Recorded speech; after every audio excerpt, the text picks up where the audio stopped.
All right, here we go. Hello. Um, let me. Oh my goodness. Let me go back here. Hello, everyone, Hello, hello. and welcome to this week's episode of Glorious Reacts, a weekly reaction to the Loki series currently streaming on Disney Plus. I am once again with the guys as we dive into the sacred timeline hijinks of the variant Loki. But before we begin, I would like to introduce ourselves. I am Arnold, your friendly neighborhood from down under. Friendly neighborhood. Friendly neighborhood from down under. You're now a whole neighborhood, man. I'm not from a whole neighborhood, yeah. And with me is the thriller from Manila, Joel. Say hi, Joel. Hey guys. And no longer spicy. So, no, spice. Slightly not spicy. sleepy. Slightly sleepy. Very tired. Very tired. The Singapore And sling. COVID free, no? COVID free. But he's got his jab. Yes, that's true. Yeah, I've been vaccinated today. Paul. Say hi, Paul. Hello. Get your vaccinations. Nice. Before we continue, I would like to inform you, dear watchers, that this is not a spoiler-free show and that we will be talking directly about events that occurred in tonight's episode, most of which will be revealing key story elements. Oh my god, especially tonight. Mm-hmm. If you have not watched the latest episode or any episodes of Loki and would like to remain unspoiled, please stop here and come back once you've watched the show. Now, let's begin. So, I'll be taking care of the recap tonight, so I'm just gonna dive right into it. The episode opens not on the doomed world of Lamentis One, where we left our unlikely pair, but at the a lot less purple world of Asgard, where a young Sylvie is suddenly arrested by the TVA for crimes against the sacred timeline. We discover that it was Renslayer, acting then as a hunter, who brought her in. Scared and confused, Sylvie manages to wrench herself free of Hunter Renslayer, steal her tempad, and slip into a time door, beginning her years of avoiding the TVA. Cut to the present. In light of Sylvie's successful infiltration of the TVA, Renslayer is made to stand before the Timekeepers. Mobius requests to interrogate C20 to get information about the fugitive variants, but Renslayer tells him she's dead due to Sylvie's enchantment. They agree to keep this a secret to avoid panic. The apocalypse on Lamentis One progresses, and both Loki and Sylvie prepare themselves for the doom that they cannot escape. Sylvie opens up more, they hold hands, and they share a moment of solace. Suddenly, the TVA shows up and the two are taken in. So despite Sylvie's failed attempts, a different set of dominos have started to tumble. Mobius and B-15, herself a victim of Sylvie's enchantment in the previous episode, starts to question what they know about the TVA. What follows is a roller coaster ride of surprise after surprise that culminate in a revelation that adds more questions than provide answers. And those revelations and those questions are probably what we're going to be talking about tonight. So, ladies and gentlemen, oh my god, what an episode. Yes. Let's get right into what we liked about the episode. I mean, is there anything that we did not like? Oh my gosh. It was. Are you asking me? I know you do. I know you have a few things that you want to highlight over here. I think Joel should start. Let's have Joel start with some of the likes. Actually, before the episode came in, I think I told you guys that I think that episode 4 is going to be our let's all meet Sylvie episode. And the opening montage actually gives us that. Yeah. And for me that's something that I really like. And it worked to make us empathize with the character in the span of 3 minutes. I looked at the time signature. And then in a span of 3 minutes, we were able to sympathize with the character, with Sylvie. And also, aside from that, it gave us a background on Renslayer. Yep. Right? So it sort of justifies, in a sense, what Sylvie has been doing, especially after what happened in the previous episode, in the previous two episodes, right? So we see the kind of how she started, although we didn't see how her hair turned blonde from from back then. Details. Yeah, so those details, we have to know them, right? That's true. Us dorks, we need to see all of those details. No, I'm just joking. But another thing that I liked about that montage is it gave us more foundation. It gave me more foundation in claiming something that Paul already mentioned in back in our episode 1, that Sylvie is the actual hero of the story. Why? Why? She follows the usual. She's following the hero's journey in this episode. We see that because she has a connection with a villain, which is something that has become a trope in recent superhero films or TV shows. You've got Mr. Glass and Unbreakable in that franchise, if you can call it a franchise. You've got Smallville's Clark Kent and Lex Luthor. A dynamic that they retcon to make them closer and make that relationship have more tension when you find out that they're on opposing sides. And then even the next one of the next Marvel films that's coming up in Shang-Chi and Mandarin, they didn't used to be father and son, but in the movie they're going to be father and son, just so that there's the villain and the hero have that connection. And that points all the more to the fact that Sylvie is the hero of the story, while variant Loki is the protagonist. Sylvie is the hero of the story. And that opening montage gave us all of that information. I definitely liked how this montage did highlight in just a few moments, just a few scenes, a few things that was left me questioning in the previous episode. So we barely got any information about who Sylvie was in the last episode, and we were kind of like Loki in that regard. We were trying to tease it out of her, but she was holding it back, obviously, for whatever reason. Maybe trust is one of them. She's been alone for this entire time. We've just realized how long of a time she was alone, how long of a time she was trying to deal with the impact of being a variant by herself, without having to answer to the TVA. And this 3 minutes worth of background there has shown us that she indeed can be a hero that isn't just like an anti-hero that Loki post 2012 MCU timeline would eventually become. She's her own. You could even argue that there's probably good in her, if you remember that scene when she arrives as a kid. The first thing she notices that there was a variant being brought in, and he was kind of being manhandled. I'm not too sure, but the variant, the hunter that brought him in kind of looked like him. I don't know if that's true.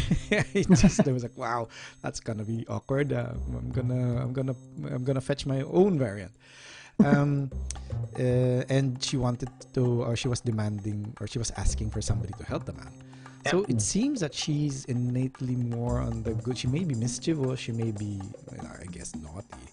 But there's a stronger sense of, there seems to be a stronger sense of empathy, of being good in her.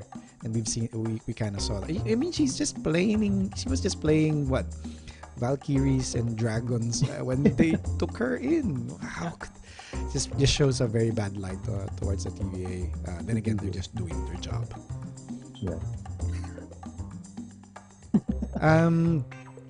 and the what do you call this? Soon after that, we do see a bit more on Renslayer as well. So apart from the background of Sylvie, us finding out that Judge Renslayer used to be Hunter Renslayer, just made me realize that well, a few things. One, there's a big potential that Renslayer herself is a variant.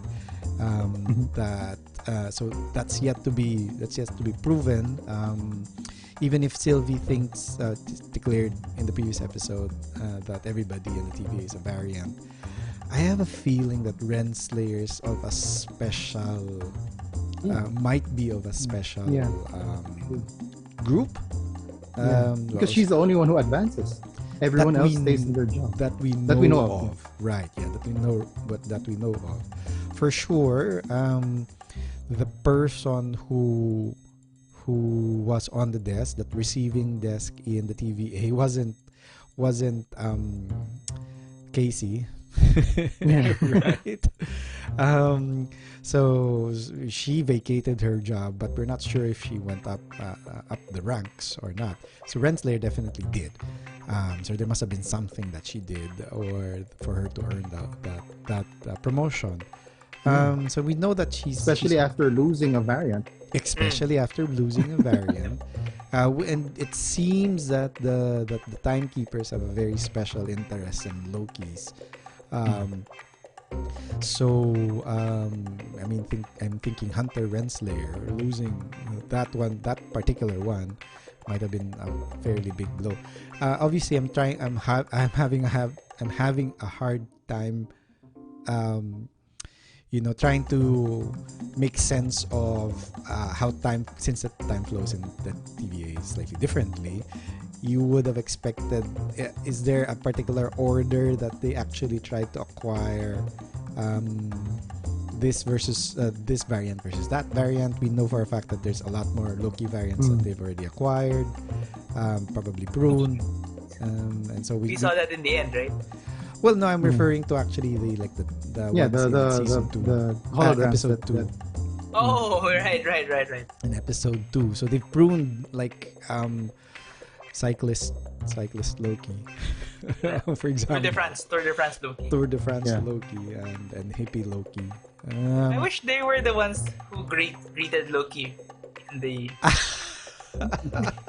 I'd be very curious. It would have been hard because they would have had to come up with a background. CG, or come up with a background. I mean, what kind of magic would hippie Loki have? For example, or Tour de France Loki, what magic would he have? Fireworks. Excuse me. So so I think we've gotten a bit of a backgrounder on Renslayer as well, and we also see how she is very, very affected by excuse me. Affected by what happened, what transpired in episode 2 and continuing on here in episode 4, as she's made to stand in front of the timekeepers, which, by the way, we finally get a glimpse of. Yeah. The reptiles. Early in the episode, what we've been waiting for since episode 2 is finally revealed. Those reddish that reddish outline with yellow glowing eyes. So I'm not necessarily categorizing it as a like. I'm just happy that it's finally there, right? Any more likes that we want to talk about? Me, I really, now I'm a fan of Sofia Di Martino, the actress, the performer. We saw a lot of what she can do in episode 3, but here I particularly saw that she could handle being a soft, the soft moments. She was able to do the soft moments as well as the badass moments. So yeah, I'm now a fan of her. I apparently I've seen her in other shows before, but now I wanna see more of how she performs, because I think that she's a very talented performer. Definitely rewatch. Yes, what was that? What was Yesterday. Yesterday, because it's a good movie, anyways. Yeah. For the songs alone, it's pretty good already. Okay, so speaking of actresses, right? Everyone likes the cameo. No, that was a good cameo. I enjoyed that. Yeah, The entire sequence was funny. The entire sequence was funny, obviously. I mean, it's probably because they couldn't afford to get Hemsworth to do a cameo. So who's the next best Asgardian? Okay, let's get Lady Sif. I mean, the next best Asgardian would probably have been Heimdall. I was expecting Tony Hopkins or no. and it probably would have hit harder if it was Frigga. No, but you're right. But when we had this discussion earlier, right? You said that it was this had a specific intent for Loki, right? So I believe so. I think if that and I believe what you're saying is correct. So if that's the case, then I think this is the perfect memory. Because everything else, like let's say if it's a memory of Frigga.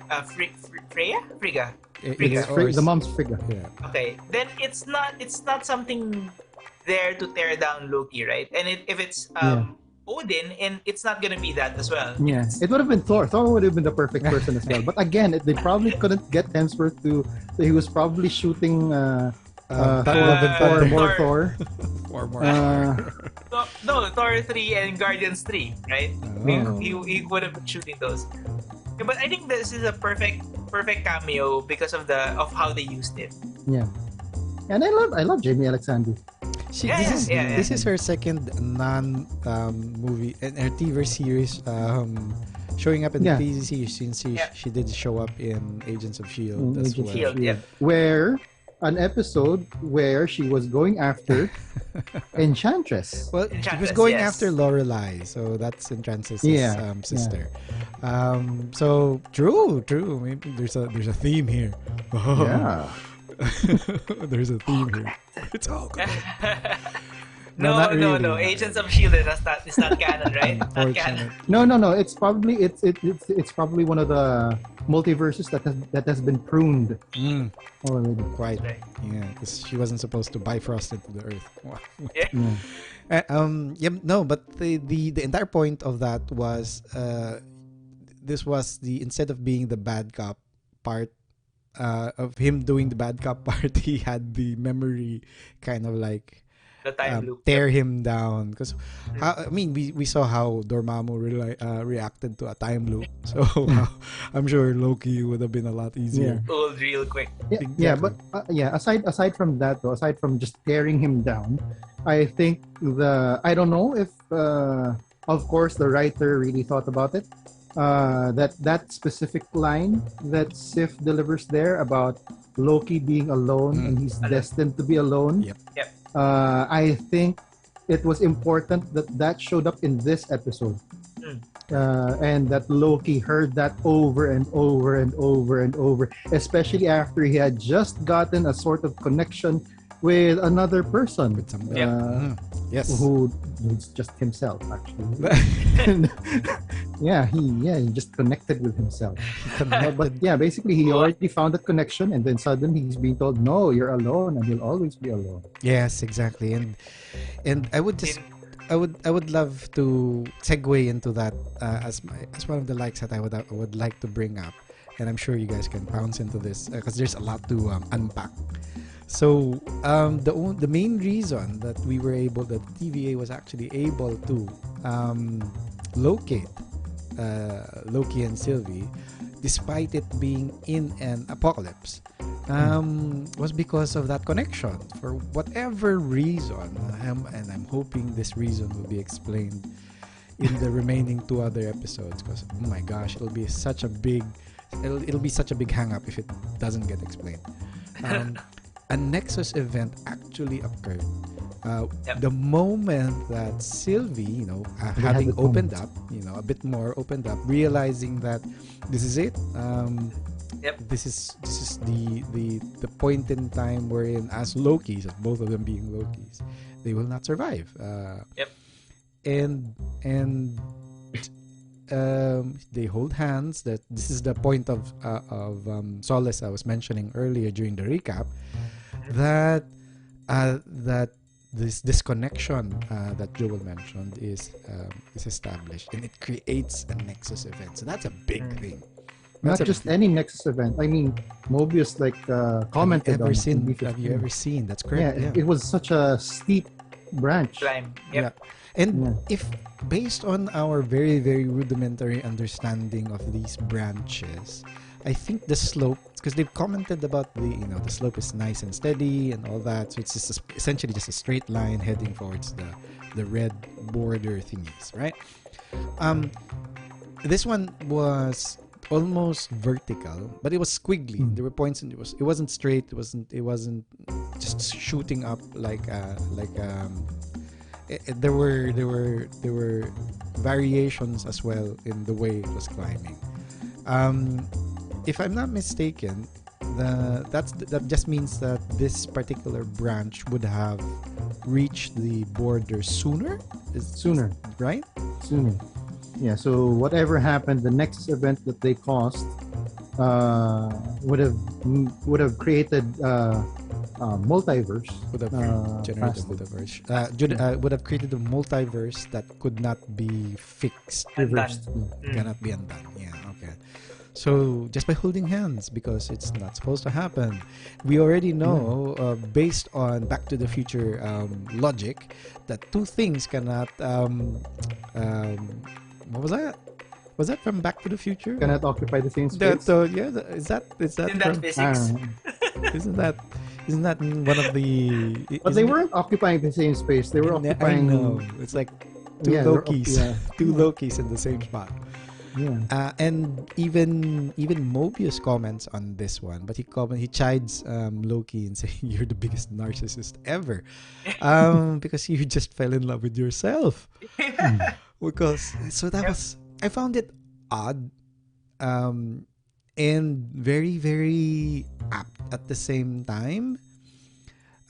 Exactly because of what you guys commented about, what Lady Sif kept on reminding Loki about, that he's going to be alone forever. Yep. And here comes an individual.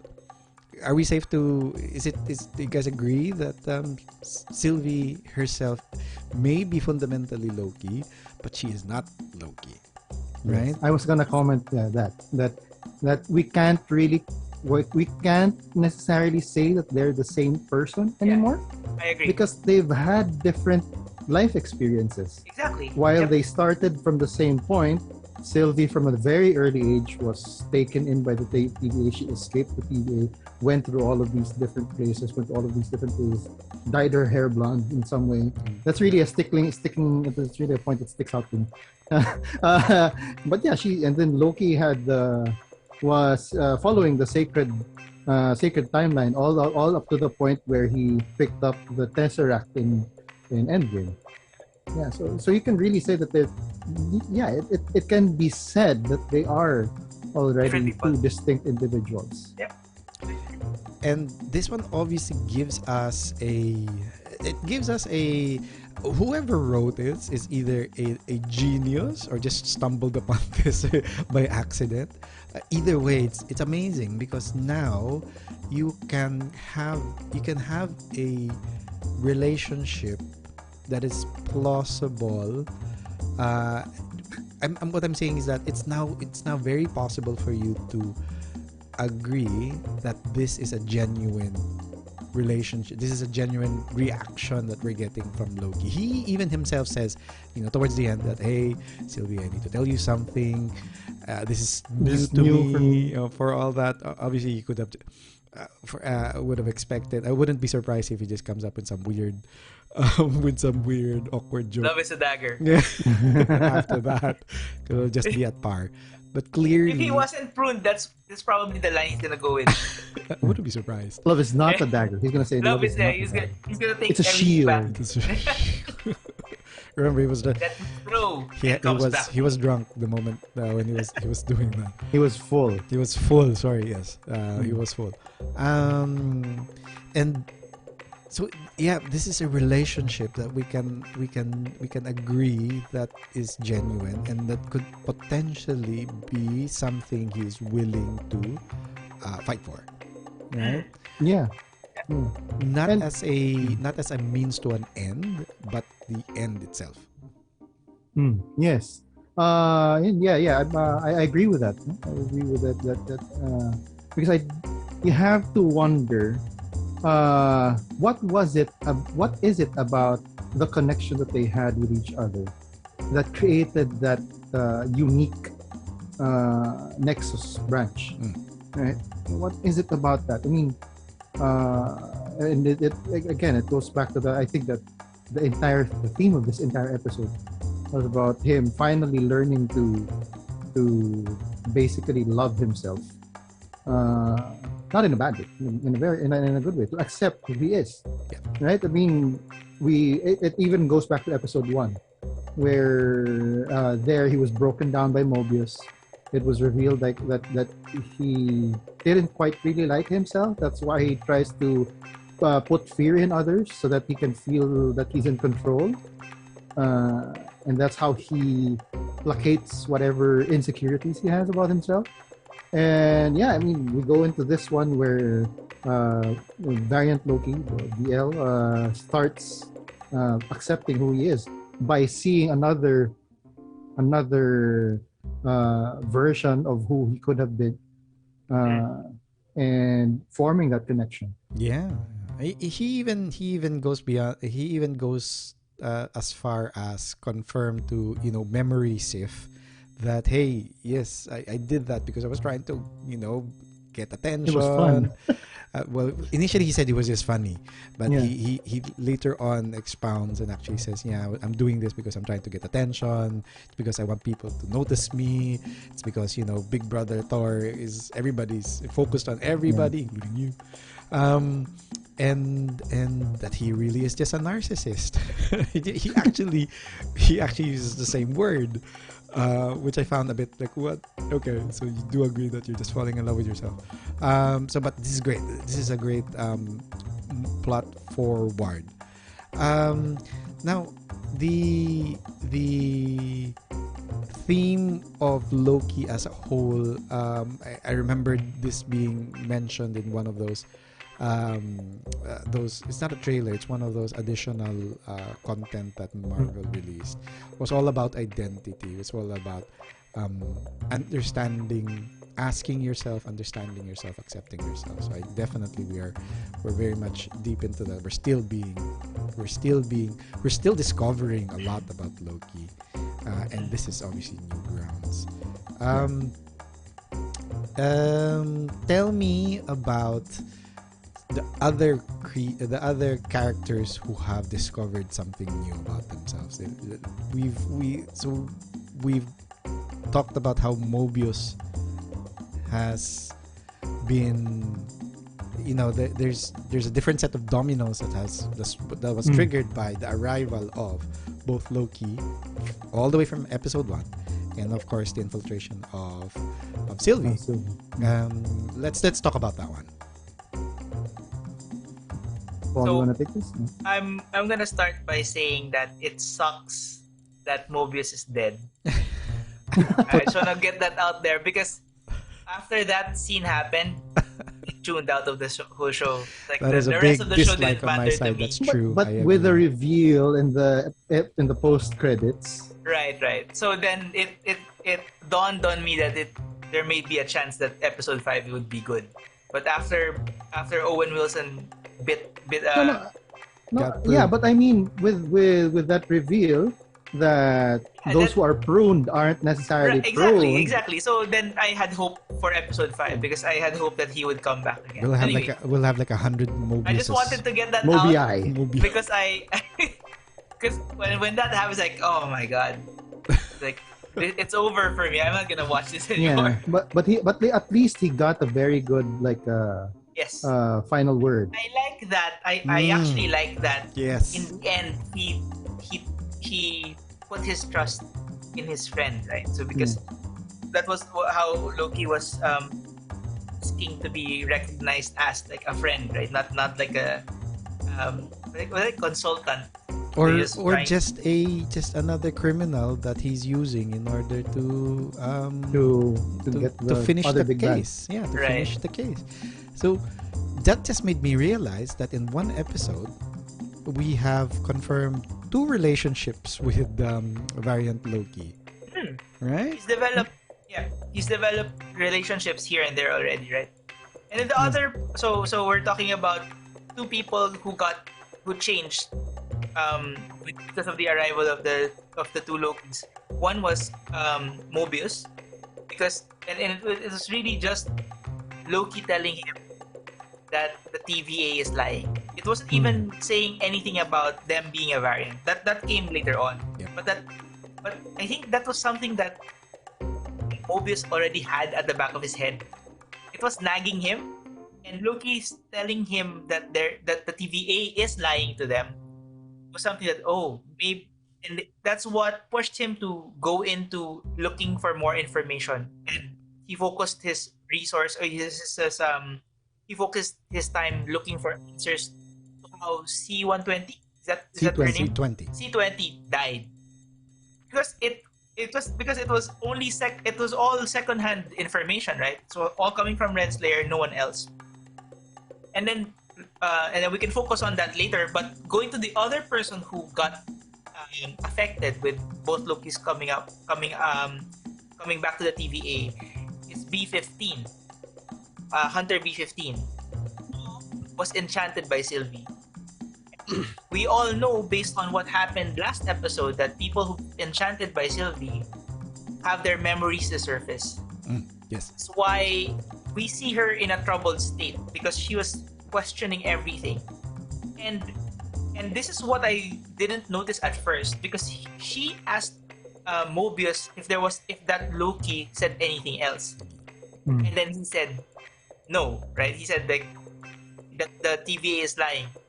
That's what made her think about what she thought or what she had in her mind, and then that's what made her get to Sylvie, transport her back to what's that? Roxcart. To confront her about the memories in her head. Yeah. Overall, I actually like the twist. I wanted it to breathe a bit more. I wanted there to be more of a cat and mouse chase about the information. But I actually like the sleight of hand.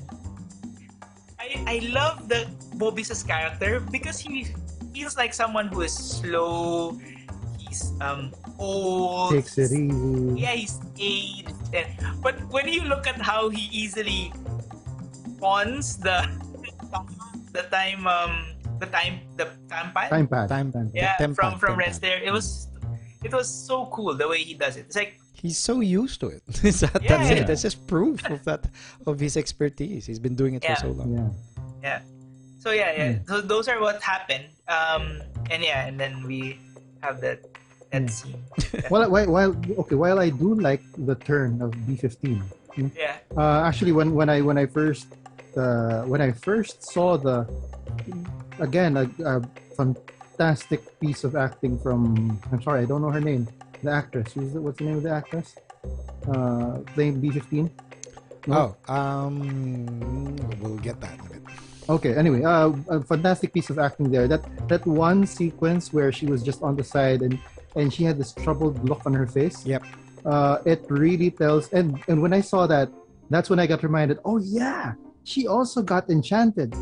So since Sylvie, if it's harder to convince the person she's enchanting, has to use memories to try and grab a hold of the mind of whoever she's enchanting. Yep. So she probably brought up memories, no? That's While I did enjoy that turn, I did enjoy that piece of acting. It begs the question now. It got me questioning. Why then did Sylvie keep on killing the hunters? Why didn't she just go and start enchanting everyone? She would have gotten a whole lot more. She would have gotten her army to invade the TVA if she had just done that. because whoever she enchants can enchant another one on touch. And that's how B15 got enchanted. She was touched by another person who was enchanted, and then the memories sprung up. So if she had just done that as part of her plan, that's a flaw in her plan. No, I can see that's a flaw in her plan. If she just enchanted one, keeps on enchanting all of the different hunters, and then just release them, because based on the reactions of C20 and B15, they rebel against the TVA after coming out of their enchantment. So you can surmise that anyone else who gets enchanted, all of the hunters that get enchanted by Sylvie, would have similar ideas that because their lives were taken away from them. So that, for me, that was a flaw in her plan. Oh, but I do like the turn. Of B15. The actress's name is Wunmi Mosaku. Yep. Wunmi Mosaku. Yeah. So she's the. I understand what Paul is saying about it not breathing.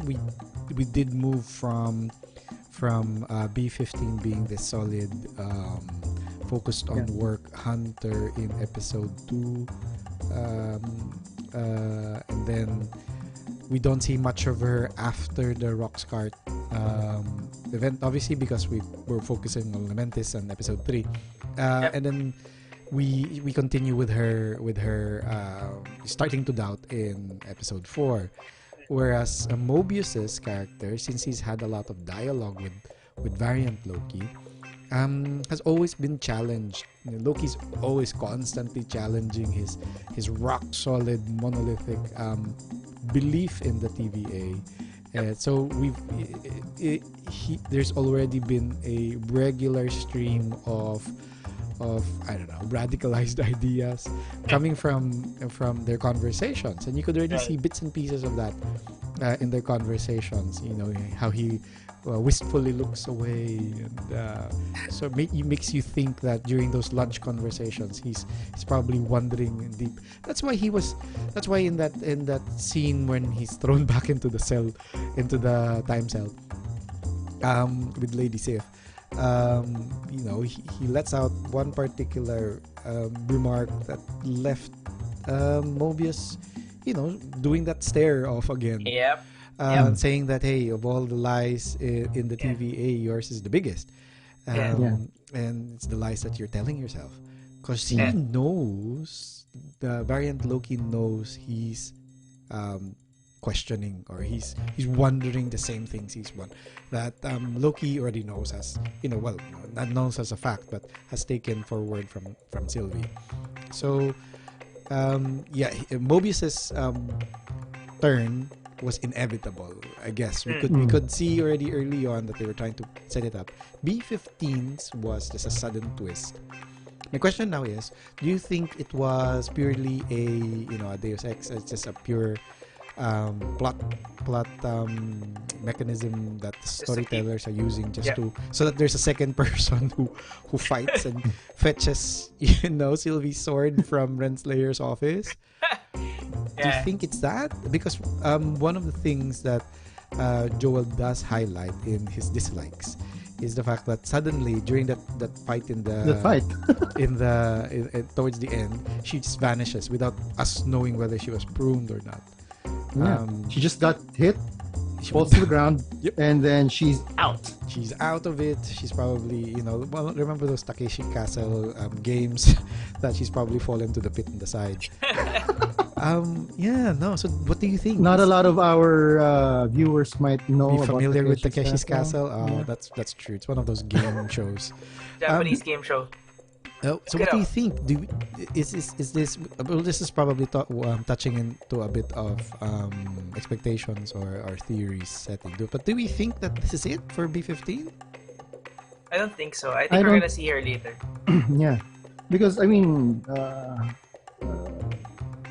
one of the greatest things that you have, if you're a radical, one of the greatest achievements that you can have is actually to convert someone who is hardcore for the other side.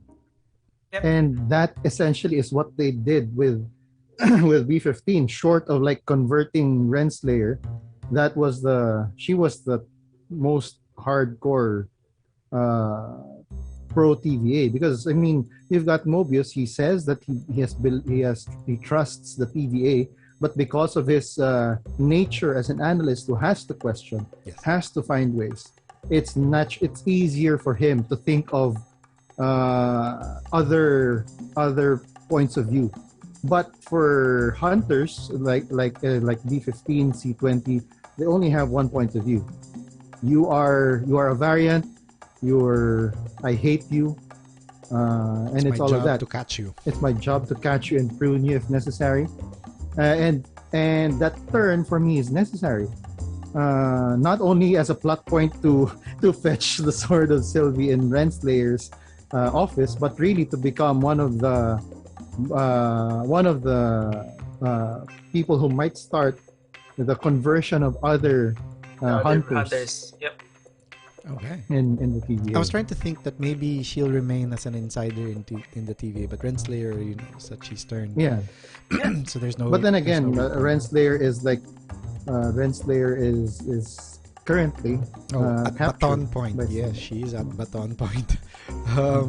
She might be erased, and she's at pruning distance. She's at pruning distance. She was even offering to just erase. Suddenly there's this theory in my head. I'll bring it back. I'll bring it up later about that. When Renslayer actually says, "Go ahead and just prune me." Do it. No, do it. So, and then I guess the final. So we lose Mobius. So sad. I am very sad. For now, thank you guys. Have some hope. Have some hope. We lose Loki. We'll explain. We'll go into that a bit more later. Yep. Right. He gets this. Nobody really dies in the comics. That's true. That whole sequence where we lose Mobius until Loki, I was like roller coaster. Oh my gosh, one after the other. Yes. Like, oh, no. Roller coaster of emotions. I thought this was because like you started rooting for them. Like it was like, okay, we got B20, B15. Yeah, okay, all right, and now Loki is everything's coming together. All of a sudden, boom. Exactly. And not just that, they didn't get just captured and put in cells. Yeah, they got pruned right away. Oh right. By the way, really big. Really, it's a quick thing I want to point out. Getting Mobius pruned really hurt Renslayer. Yes. Right? Because of that, they also have that relationship that they have a connection, yeah. So we still have that open theory whether there will be more Mobii that's gonna show up because of that the rings in the cup rings that are in Renslayer's office. We're wondering whether that was made by other Mobius clones because the Mobius clones we know for a fact exists in the comics. So there might be represented somehow in the TV show, so what you're saying about him showing up may be plausible, as in the form of the clones, but Renslayer's reaction to this particular one getting pruned made me think that maybe not necessarily that there may be just one unique Mobius. Because this one really hurt her for some reason. So it'll be interesting to see what happens. Yeah. What comes out of that. That's a possibility. I hope that. This character. Yeah, come on. It's just the middle of it. He's gone already. But I mean, you're right. The way he went was pretty good. The way. So I want. Sorry to interrupt. I just want to sneak this question. Okay. So if we're at episode 4, right? Is this would you categorize this as the climax, or at least we're nearing the peak of the climax and then we hit climax at 5? This is what you would call rising action. Yes, rising action. Okay. All right. This is certainly a climax. This is a climax I did not expect, because it turns the story significantly. But I think Joel's right here. This is more of a build. This is still part of the build-up. Okay. Whatever's gonna happen We do have to remember though that 6 episodes in season 1 will culminate and finish a particular story. But Loki is already greenlit for a second season. So the writers may have already, come up with a way for the story to continue that's more meaningful than if it were just a 6-episode single season show. I hope it's not about the TVA again. I mean, okay, let's let that rest and then move forward. Exactly. Okay, so the final thing I guess that we need to highlight, and it's a semi-like for me.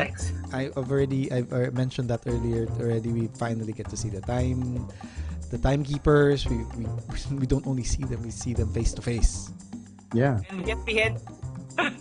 The moment we saw them, I was like, all right, I think they look weird. Joel's right. They look weird. Something off. They look weird. When you look at them, there was really something off, and I wanted to know if it was practical, if it was CG or practical, because they looked like they were practical. I think it was practical effects. I don't think that they used. I mean, like you said, all of their CGI budget went into that last episode. That whole sequence that there. Whole one shot. Yeah, so they had to go to practical. Yeah, it really looked like when I was looking at it, like, really? That's really bad. That's why I said really bad. The moment we saw them, it's like, Joel is right. Oz, it's the Oz effect. Yeah, it's an Oz situation. So we don't know yet. We don't know yet who Oz is. But no, we don't. So this one allows my theory about Miss Minutes being the one all along. Suddenly higher in the rank. I know this is a dislike for you, Joel. You pointed this out again. Isn't it going to be Kang the Conqueror? I mean, that is because of stronger what we know. Yeah. And besides, I was trying to figure out if the middle timekeeper, I know they have names, I've forgotten their names, I'm sorry. But the middle timekeeper was the one we always attribute to being Kang. And I was like, that does not look like Kang. Yeah. That guy looks thinner. That guy looks so puppetry. Looking from a production perspective, right? Has Kang the Conqueror been named or been casted? Would any of you know? He's been cast. Yeah, he's definitely been casted. He's been casted for Okay. Is he part of this? Is he part of this production? They haven't stated, but then again, MCU Marvel has been known to do that. Yep. Where they suddenly show someone who wasn't supposed to be there, or they don't show someone who was cast as supposedly. They like trolling us fans, so which is fun, which is fine, because it's their story. Kevin Feige's a troll. Yeah, that's their story. He lives under a bridge. Yeah. He asks for your money. The Rainbow Bridge. And of Asgard. And obviously the fight scene was so weird. I can't remember what she threw at the head to decapitate it. Was it her sword? The baton? No, she threw her sword. She threw her sword. All right, cool. And was it just me, or were the other timekeepers clapping in glee? They were laughing. I don't know why they were laughing. It was probably they were probably mocking her, and because she thought that she was going to end everything with that one decapitation. Exactly. No, I think or probably again it's the odd situation. There was someone behind the scenes laughing at her. Thinking that probably, you thought something and it's something else. Exactly. All of your years you're stupid. And you were planning on assassinating these guys, and really you're just going to be assassinating a few androids. Androids. So she was clearly very, very disappointed about that. She knew nothing. We had two Jon Snow moments in this season. She knows nothing, and then we get Loki stabbed. Wow, nice. Right. Nice, I was like, the first thing I saw was like, it's a Jon Snow moment.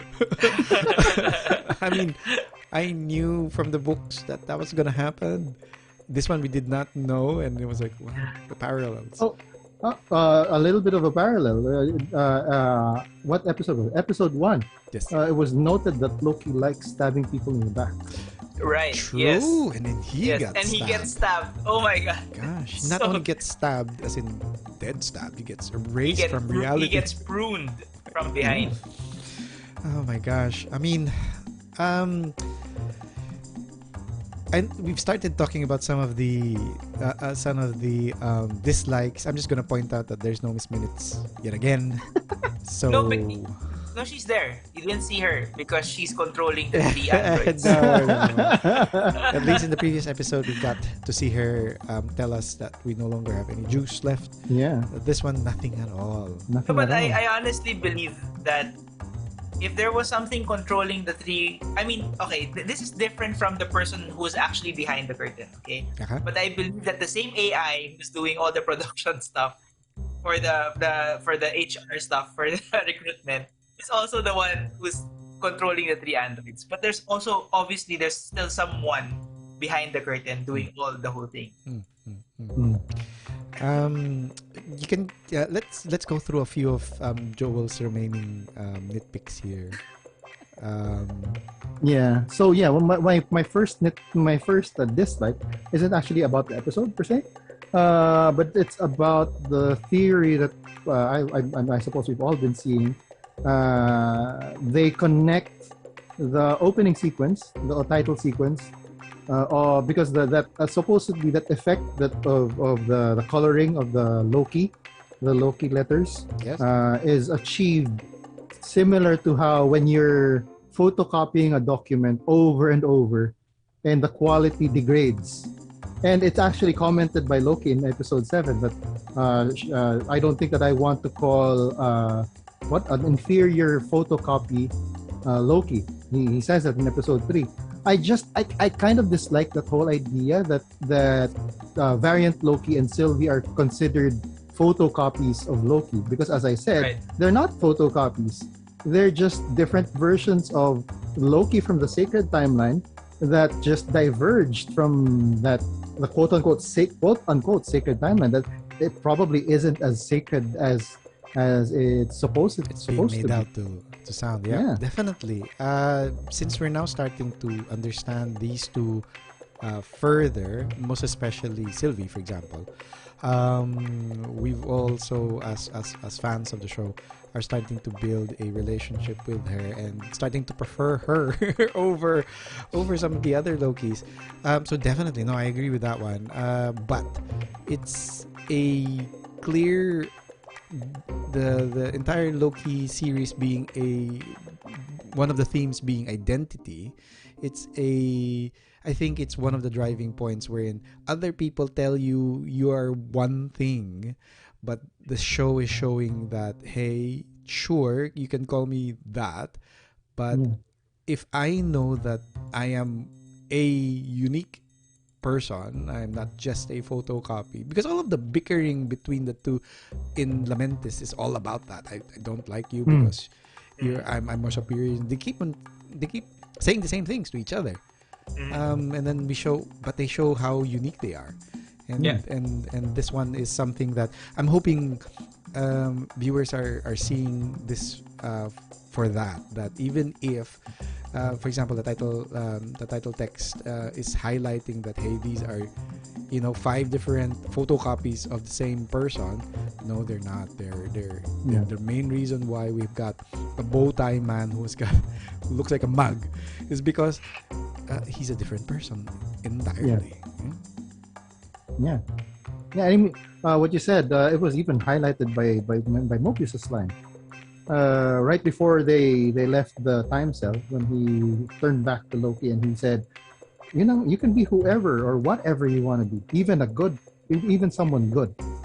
That's one of the quotable quotes from this episode, and that really just goes to show you that this, no matter what label other people Give you. place on you, you can still strive to be something else, something better. And I just love it that right after that he says, "I'm just putting it out there." Yeah, in case nobody's told you that.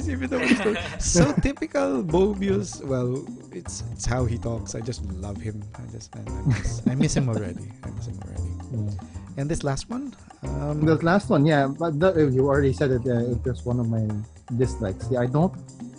This isn't Star Wars. If it turns out to be this is a Star Wars series. I mean, these series don't have to rhyme. I hope that it doesn't turn out to be another. It was insert name here all along. Oh my God! It has been Mephisto. Yeah. It should have been Mephisto the entire time. He should have been the power broker. He should have been the one pulling the strings in WandaVision. And he's actually the timekeeper. No, he's just a joke. But I don't want. I hope that they don't cop out. My theory later on is going in a similar but not quite. Go straight into that. You can segue right into this theory. Okay. I hope that it's not the what I don't want to happen is that it turns out that it was Casey all along, or it was one of the hunters that we saw just a couple of minutes of all along, or that Casey is the Filipino guy who Cory I don't want it to be anyone like that, but I actually have a theory, and for me this is a reach. I don't know how much of a reach it is. I don't think it's that much of a reach. It's the guy who asked you to sign everything you said. Yes. No, it's actually the robot that does the whole or the dwarf, robot, the small guy. Yeah, small guy. Yeah. All right. So what is if it turns out to be any of those guys, I'm gonna be disappointed. It'll be a cop out. If it turns out to be any of those guys, I'm gonna be highly disappointed. I'm sorry, Arnold. If it turns out to be missed minutes all along, I'm gonna be disappointed. What I do hope and want to happen is that it's been Loki all along. A Loki. It's been a Loki, a variant Loki, who wasn't. He would probably have started the TVA. He entered into a Nexus event, found this spot in time, probably by getting into where the TVA is located, and because he never adapted, or he never progressed, his character never developed. He's still in that I want to be God King. Right. So I want to create, but instead of ruling the Earth or Asgard or anywhere else, I'm going to create my own kingdom. Okay. So he creates the TVA. Right. And then he finds out that there are all of these other Lokis that are starting to pop out. Because he's accepted that he is destined to be alone. He wants to be alone. He wants to be the only Loki. So he starts pruning all of these other Lokis, not knowing that they're actually going to be sent to some other dimension. So yeah, that's my theory. It's gonna be a Loki all along. Some of the previous theories, cool. Some of the previous theories actually had the guy who plays the old Loki in the post-credit scene being that guy, being the Loki who's behind the curtains. Oh, you mean the with the classic? Because he's a known actor. And he was already in the cast. Richard E. Grant. Is he Richard E. Grant? Yeah, Richard E. Grant was already in the cast. He was already announced earlier, but he was never seen in the previous 3 episodes. So people were starting to theorize that he was the Loki who's behind the curtain. Okay. But I do think that it's still a Loki behind the curtain. That's one of my theories about what's gonna happen. I actually do like that theory. It really sounds really good. I hope they go with that one. It sounds really possible. The whole aspect of Loki being the big bad, and Loki also being the protagonist, falling in love with him, another version of himself. And it's all like this one big narcissistic package. So it's a type of conflict with oneself. Yes. Yeah. Because if it's aimed at people who, well, I mean, it's all like a lesson for people to have more self-confidence, self-awareness of their own importance, right? And there's someone in the center of this show is someone who deems himself very, very important. At the same time, also doesn't see himself as very important. It's very confusing, but it's very, very right. I mean, it's very right for what they want to pass on to the viewers. But I do like that conclusion. I hope that they go with that one. I have a counter theory to that one, related to but counter theory. It's not Mephisto. It's not No, Mephisto. it's no. It is. It's always been him. I'm telling you, this is a moot conversation if we include him because it's already the case. Anyway, I think that we will see more because of that end credit scene. That the reason why we haven't seen President Loki, for example, is because there will be a Loki variant recruitment drive that's gonna happen afterwards. So episode 4 is all about the Lokis trying to gather enough strength, and that means more Lokis. 5, you More mean. Lokis. Episode 5. 5. Remember, Episode 5. they've always Yep. been told that hey, this variant can have up to 5. There's more, obviously, but I think Eric Voss counted 9 in one of the documents, but really we don't know.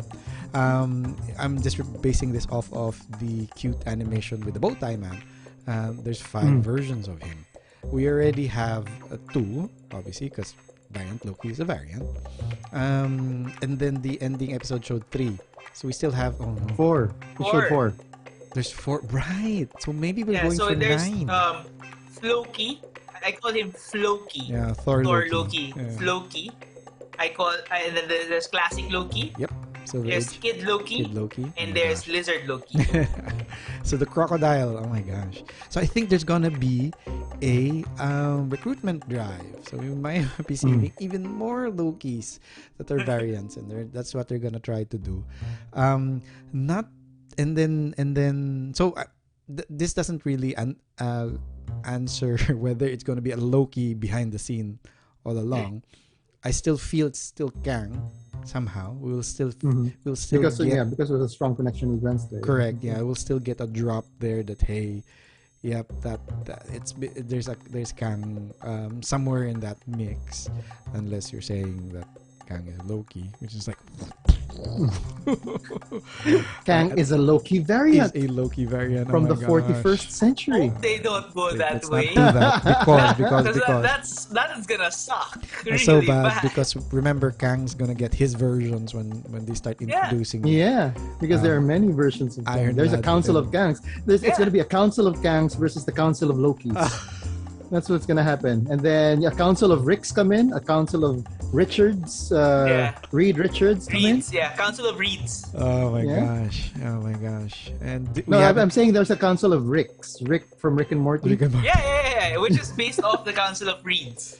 Yeah. I'm starting to see because a lot of the writers from Rick and Morty have been writing for Loki. I'm starting to see a trend here because we're about to get into what's that storyline in the Spider-Man and the Venom storyline when there's a lot of carnage? Absolute Maximum carnage. Carnage? Is that it? No. Maximum Carnage is just Carnage. There's Carnage, multiple more carnages. Carnage. Carnage. Carnage as again. far as the eye can see? I don't know. So I don't follow Carnage. But and you're then talking we're about the obviously Children getting of Carnage, right? multiple Spider-Men as well. I mean, we already have a ton of speedsters care of so there's a theme going on and it's starting to become confusing for everybody. So hopefully Hopefully everything makes sense. Kang is not Loki. So yeah, it'll be a recruitment drive. Is what I'm thinking. So what was this?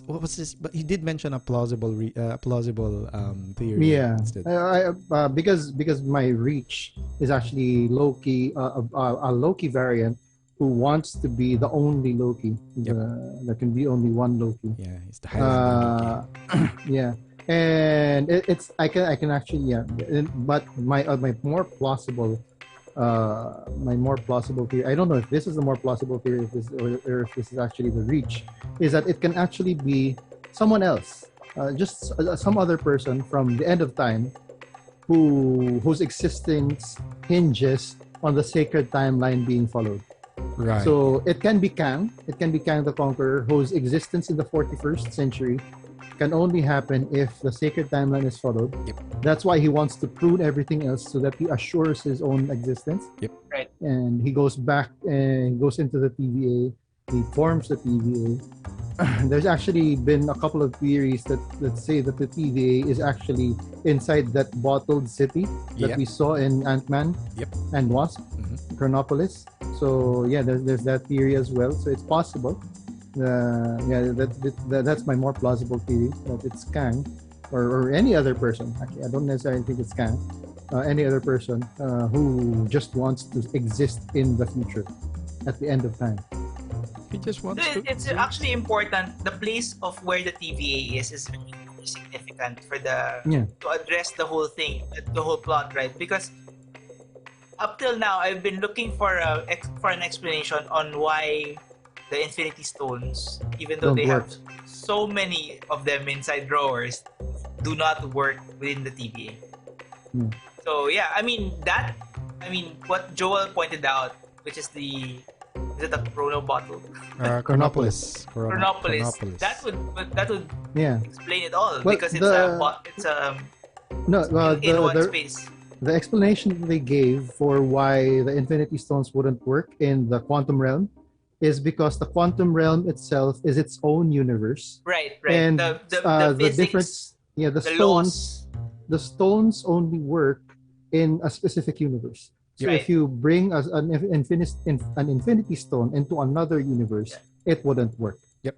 So that's how they explain. The same reason why the Infinity Stones of in the Council of Reeds, that storyline, when there's a Reed Richards that actually possessed the Infinity Gauntlet, but they were attacked by Celestials. Even though he could use it, he couldn't destroy Celestials with it because the power was limited to his universe. When he went into the council, where it's a bottle universe, it's outside of that realm, they don't work as well.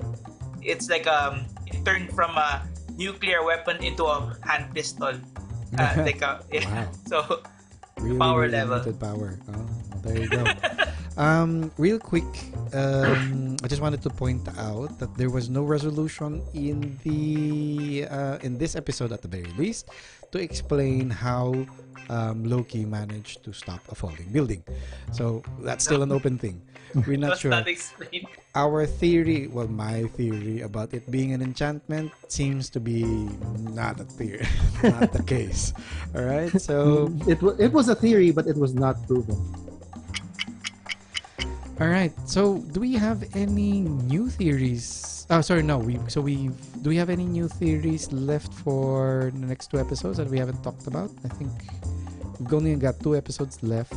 There's gonna be a lot of build-up, I guess, in episode 5. Whether it's gonna be a reveal of who's behind the scenes, or, like I mentioned, we haven't seen President Loki yet, but it seems like let's really quickly talk about that end credit scene. So after being Jon Snow in the back, that was a game changer, I would say. We realized that being pruned isn't so permanent after all. Yeah. Okay. Don't know about that because we only see Lokis. So my thing is, maybe for a Loki, if you you're sent wherever this to place the Loki is. realm, there's. But for everyone else, so okay, it's one of two things, right? Mm-hmm. It's either exclusive to a Loki that when they get pruned, they get sent here, or if it happens to everyone, whenever you get pruned, you get to your own miniature dimension full of yourself. Do you understand? Like all Lokis, the other ones all C20s, all B15s, Renslayers, and then that's why we get multiple Mobiuses. Mobius. Oh. Mobia. Okay, that seems a bit. That's quite possible. But I think that it's not it's not where variant Loki went after being pruned is necessarily just a place where only Lokis exist, because we do know from trailers that President Loki was surrounded by other characters. Right. Yeah. Right. And The guys from Fury Road. it's Yeah. and it seems like but this the is setting where of where they are. it looks seems like to be it's- like where they are. You can see a You can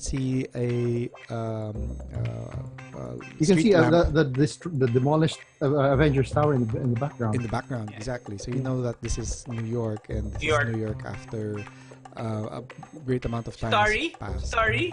Probably, I mean, that's probably how President Loki. I'm thinking that Becomes that's probably how President Loki becomes a variant, because he won in the Battle of New York. Oh. Exactly. Like it. I like it. So we do get to see Thor Loki and classic Loki. I just love classic Loki's look. He's he's an old man. He's very disgruntled. I'd be disgruntled if I was dressed up like that. And Kid Loki, yay! Kid Loki. He had his underwear outside, right? He Yeah. does. He did the what Vision did in one of the 90s WandaVision Yeah, episode. right. The Halloween The episode. Halloween, Yeah. exactly. And then obviously the crocodile Loki that we're wondering how did that even become a possibility. So it'll be cool. I mean, Kid Loki has a lot of stories that has been written about him. He Yep. seems to be one of the I like those books. he seems to be one of the more good Lokis. If I'm not just thinking. mistaken, Silver Age Loki reincarnates into Kid Loki. That's how. So there's a direct link between the two Lokis that you see there. So it'll be cool. It'll be cool. Just a thought that I want to put out there again with the whole rhyming thing of these three series. WandaVision, we got Speed and Wiccan. Mm. Falcon and the Winter Soldier, we get Falcon. no. Patriot. Well, we don't get Falcon. We get what's his name? Patriot. Patriot. Right. Will young Loki, will Kid Loki become another member Patriot, of He is a young Sorry. Avengers? He is a young Avenger. Yeah. So Yeah. it's possible that this Kid Loki, whether it's still going to be the same actor, I don't know who the actor is, or if they're going to recast, but the character Kid Offshoots, Loki you might mean? become a young One of the Avenger. young Avenger. Yep. No. Right. I'm Now I remember I'm who Patriot is. I'm totally I'm totally Falcon on board also. with that one. I'm totally on board with that one. So that'll be great. I mean, cool. I mean, we get to see Loki hold Mjolnir. So if that's indeed Mjolnir, right? It doesn't look like the Mjolnir from the MCU. But No, yeah. it's this one's a Probably lot a larger and It looks like a weapon that I don't know if you've seen the Terry Crews D&D videos, and like the weapon that he holds there. yeah. in It the seems to be thumbnail. a longer. Seems to be a longer hilt. And So it it's a bigger can't be head. Mjolnir, because that's a characteristic of Mjolnir, The short hilt. the short hilt. Yeah, that's true. But then that does seem like a cross between Loki and Thor, right? That guy on the left. Sorry, my Yeah. left. Yeah. So he's the one that and the crocodile obviously that we're not so sure about who they are. So it'll be interesting to see what the story will be for those, and hopefully that's actually answered next episode. And I guess we can end with that. So that wraps up tonight's reactions to what seems to be the most exciting episode so far of Loki. Thank you again to Paul and to Joel for joining me to share thoughts, impressions, and theories. We will be back It's the again saddest episode. next week. It is Saddest kind of episode. sad, yes. Dislike this episode. More We'll be back than the again last next week episode? after the next episode airs, which hopefully will be Because a bit of more Mobius, uplifting. yes. It will be a Mobius episode, Like maybe Mobius. not. As we continue to pursue our glorious purpose, knowing that Loki is still alive means the I purpose gave up, continues. Arnold. I gave up on my glorious purpose. Thank you, dear watchers, No Mobius. for entrusting us with your time and attention. Till next time. See ya. No Mobius.